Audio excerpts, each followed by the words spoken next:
it appears to me like you paid yourself about $80,000 a year in total. Yeah. Cash comp.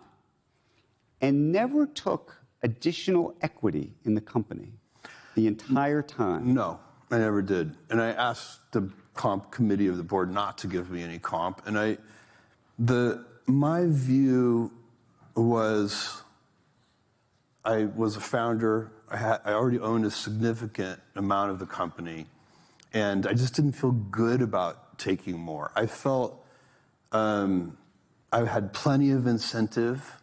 It was, I owned, more than 10% of the company, more earlier, before it was diluted by various things, more than 20% of the company.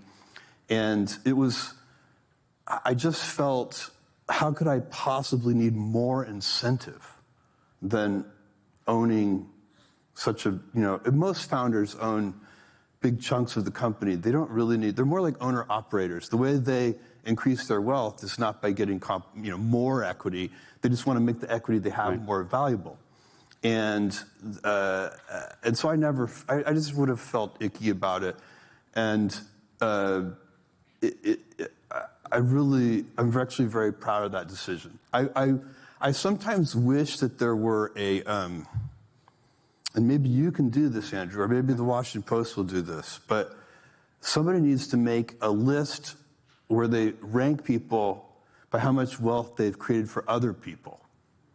And so instead of the Forbes list, it ranks you by your own wealth. So, Amazon's market cap is $2.3 trillion today. I own about, 200 billion-ish of it.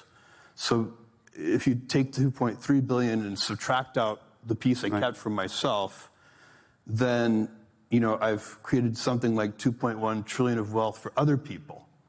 That should put me pretty high on some kind of list. And that's a better list. How much wealth have you created for other people? Right. People like Jensen at NVIDIA, he's going to be very high on that list. And that would be a pretty cool list. Somebody should do that list. I think that is a very cool list.